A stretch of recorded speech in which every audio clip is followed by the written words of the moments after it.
The roar of Super Bowl 60 wasn't just for the game, it was for a halftime show that redefined global spectacle. Bad Bunny, the undisputed king of Latin trap, didn't just perform, he commanded the world's largest stage, delivering a performance that instantly became a cultural touchstone. Millions tuned in, not just for the sport, but for a moment that promised to be historic, and it delivered. From the opening beat, it was clear this wasn't just another halftime show. It was a declaration, a vibrant, unapologetic celebration of sound and identity that captivated an audience of unprecedented scale. This was more than music, it was a statement, broadcast to every corner of the globe, solidifying his reign and sparking conversations that continue to echo. The anticipation leading up to this event had been immense, with fans and critics alike speculating on every detail, from potential guest appearances to the political undertones of his message. What unfolded was a meticulously choreographed narrative, a testament to his artistic vision and the power of a global platform. The stakes were incredibly high, and Bad Bunny met them with an audacious display that will undoubtedly influence future halftime productions. This performance wasn't merely entertainment, it was a cultural phenomenon, a moment where music, sport, and identity converged in a spectacular fashion, leaving an indelible mark on the Super Bowl's storied history. The sheer audacity of his vision, combined with flawless execution, ensured that this halftime show would be discussed for years to come, setting a new benchmark for what is possible on such a grand stage. The stage was set for a performance steeped in cultural significance, particularly for Puerto Rico. Bad Bunny, born Benito Antonio Martinez Ocasio, has consistently championed his homeland, and the Super Bowl 60 halftime show was no exception. The visual narrative began with subtle, then increasingly overt, tributes to the island, weaving its vibrant spirit into the very fabric of the performance. This wasn't just about music, it was about representation, about bringing a piece of Puerto Rico to an audience of hundreds of millions. The choice of songs, a powerful medley of his greatest hits, resonated deeply, not only with his established fanbase but also introduced his unique sound to new listeners who might have been unfamiliar with his work.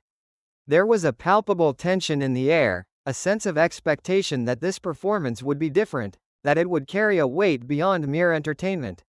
Discussions had swirled for weeks about whether he would bring out special guests, with names like Lady Gaga and Ricky Martin frequently mentioned, fueling the intrigue.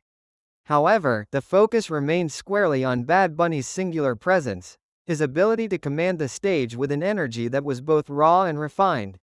The spectacle was designed to be immersive, drawing viewers into his world, a world where language barriers dissolved in the face of universal rhythms and compelling visuals. The deliberate pacing, the transitions between high-octane anthems and more reflective moments, all contributed to a dynamic experience that kept the audience enthralled. This was a performance crafted not just for the stadium, but for the global television audience, ensuring every detail translated across screens worldwide. As the performance unfolded, Bad Bunny delivered a setlist that was both a celebration of his career and a bold artistic statement. He opened with an explosive rendition of Titi Me Pregunto, immediately setting a high-energy tone that rarely wavered. The crowd erupted as he transitioned seamlessly into Ojitos Lindos, showcasing his versatility and lyrical prowess. A pivotal moment arrived with El Apagón, a track deeply connected to Puerto Rico's socio-political landscape, which was accompanied by powerful visual projections of the island's flag and landscapes. This segment was a clear nod to his roots, a defiant embrace of his identity on the world's biggest stage. The visual spectacle was breathtaking, featuring intricate choreography, dazzling light displays, and a stage design that transformed with each song, creating a dynamic and immersive experience. While speculation about guest appearances from artists like Lady Gaga or Ricky Martin had been rampant, Bad Bunny largely commanded the stage solo, a testament to his star power and the strength of his catalog. He did, however, incorporate elements that paid homage to his collaborators and influences, ensuring the spirit of community was present. One particularly talked about moment involved him holding a football with the number 64 and the word Ocasio emblazoned on it, a clear reference to his full name, Benito Antonio Martinez Ocasio, and a subtle, yet powerful, personal touch that resonated with fans. This deliberate choice added another layer of depth to a performance already rich with meaning, inviting viewers to delve deeper into his artistry and personal narrative. The entire production was a masterclass in how to leverage a global platform for both entertainment and cultural expression. The aftermath of Bad Bunny's Super Bowl 60 halftime show was immediate and widespread, sparking intense debate and analysis across social media and traditional media outlets. Viewership numbers soared, with preliminary reports indicating record-breaking engagement for the halftime segment, cementing its place as one of the most watched musical events in history. Critics were largely divided, with many praising his audacious artistic vision, his powerful cultural statements, and his undeniable stage presence. They highlighted the seamless integration of his Latin roots into a mainstream American event, calling it a groundbreaking moment for representation. However, some reviews questioned the accessibility of his performance for a broader, non-Spanish-speaking audience, while others debated the political undertones of his visual messages, particularly the Ocasio 64 feet football. The discussion around his performance extended beyond music, touching on themes of identity, language, and the evolving landscape of global pop culture. Political figures, including former President Trump, weighed in, adding another layer to the already complex conversation. The sheer volume of reactions, both positive and negative, underscored the performance's profound impact and its ability to provoke thought and discussion. This wasn't just a fleeting moment of entertainment, it was a catalyst for dialogue, a mirror reflecting contemporary cultural shifts. The performance demonstrated the immense power of the Super Bowl halftime show as a platform, not just for musical acts, but for artists to make significant cultural statements. The reviews, whether glowing or critical, all agreed on one point. Bad Bunny's halftime show was unforgettable, a performance that will be dissected and discussed for years to come, solidifying its place in the annals of Super Bowl history. Bad Bunny's Super Bowl 60 halftime show will undoubtedly be remembered as a pivotal moment, not just for his career, but for the Super Bowl itself.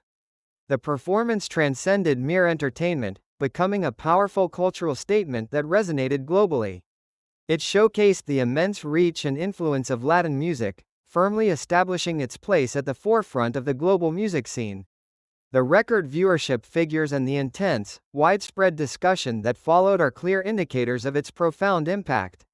This was a performance that dared to be different, to be authentic, and in doing so, it opened new doors for future artists on this iconic stage. The legacy of this show lies not only in its spectacular visuals and electrifying music but also in its ability to spark conversations about identity, representation, and the evolving nature of mainstream entertainment. It challenged perceptions and celebrated a rich cultural heritage, proving that authenticity can indeed captivate a global audience. The Ocasio 64 feet football, the vibrant nods to Puerto Rico, and the sheer force of Bad Bunny's presence all contributed to a narrative that was both deeply personal and universally resonant. As the dust settles, the implications for future Super Bowl halftime shows are clear. The bar has been raised for cultural relevance and artistic boldness. This performance serves as a powerful reminder of music's capacity to unite, to provoke, and to leave an indelible mark on the collective consciousness. What will be the next boundary-pushing spectacle to grace this stage? Only time will tell, but Bad Bunny has certainly set a formidable precedent, ensuring his Super Bowl 60 performance will be a benchmark for years to come.